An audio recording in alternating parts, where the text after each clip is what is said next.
C'est une très belle étiquette que je vous propose aujourd'hui. Château Aumar Buzet, donc situé à Saint-Estèphe. La situation est idéale, à 2 pas du Château Laffitte, situé entre Cos d'Estournel et Château Montrose. Non, le terroir y est magnifique, c'est la colline de Cos. Cette propriété, moi, m'a toujours fait énormément sourire, dans un premier temps parce que bon, le propriétaire est fabuleux, c'est quelqu'un d'assez original et véritablement de visiter la propriété avec lui, c'est un bonheur. D'ailleurs, il se fait pour lui, il s'engage véritablement à rester à la propriété pour accueillir lui-même les visiteurs. Ses 2 fils, Hugues et Bruno, sont aussi omniprésents. Rares sont les propriétés qui ont toujours les portes ouvertes, y compris le week-end. C'est un vin qui me fait sourire parce que quand on débute dans le vin, les professionnels ou le bon côté aussi, hein, vous savez, les buveurs de vin sont parfois beaucoup plus performants que les professionnels. C'est un peu la muse des restaurateurs. C'est un vin qui est aussi la muse des professionnels parce que ça se déguste bien, c'est un cas d'école idéal. Il a su un peu sortir des sentiers battus. Henri Dubosc plus que jamais, c'est le propriétaire qui a su donner un sens au savoir élever un vin. Alors qu'est-ce que ça veut dire? Si vous voulez passer un vin en bois, en fût, ça a pour objectif de créer de l'oxygénation et de façonner le vin, mais ça a aussi pour objectif de construire le vin dans le sens des tanins, d'affiner, d'apporter un peu plus de complexité.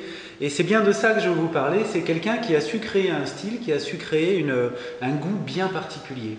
Et pourquoi je dis qu'il élève le vin et qu'il sait élever les vins, c'est que chaque barrique est choisie. Chaque barrique apporte à tous les nouveaux millésimes une particularité. Il n'y a pas de choses qui sont faites au hasard. Le Aumar Buzet, alors évidemment, il y a l'effet millésime qui est très important. Les mauvais millésimes se présentent d'une certaine façon, les millésimes extraordinaires se présentent d'une autre façon, mais vous avez toujours cette perfection au niveau des tanins. Et Château Aumar Buzet, c'est la sensualité avant tout.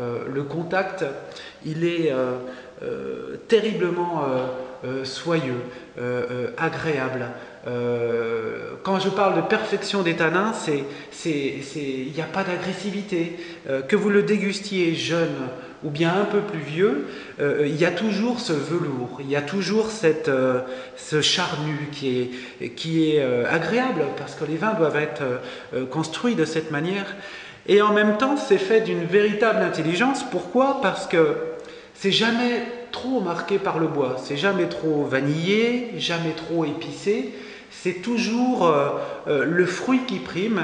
Et ça, moi, pour ça, j'aime beaucoup. Ça va faire à peu près plus d'une quinzaine d'années que je suis la propriété et c'est d'une régularité absolument incroyable. Je vous parle du millésime 2008, qui est un millésime, on dit, d'un grand classicisme dans le Médoc. Alors c'est les millésimes que j'aime beaucoup, moi, parce que c'est les cabernets qui prennent le relais.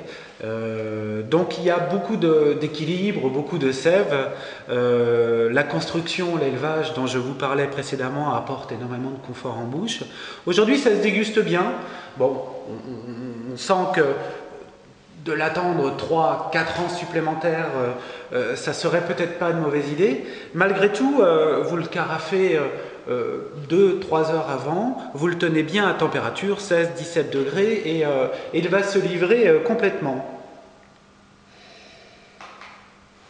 Au nez, voilà, on sent le travail du propriétaire, on sent vous voyez, c'est 2008, c'est jeune, mais il y a un bouquet, c'est plein, on sent un peu alors de l'épice, il y en a, il y a un peu de poivre, il y a un peu mais il y a ce côté un peu frais de thym, de laurier, c'est très subtil, mais c'est très agréable. Alors les fruits noirs, la groseille, la fraise, tout est présent, c'est plutôt volatile, croquant.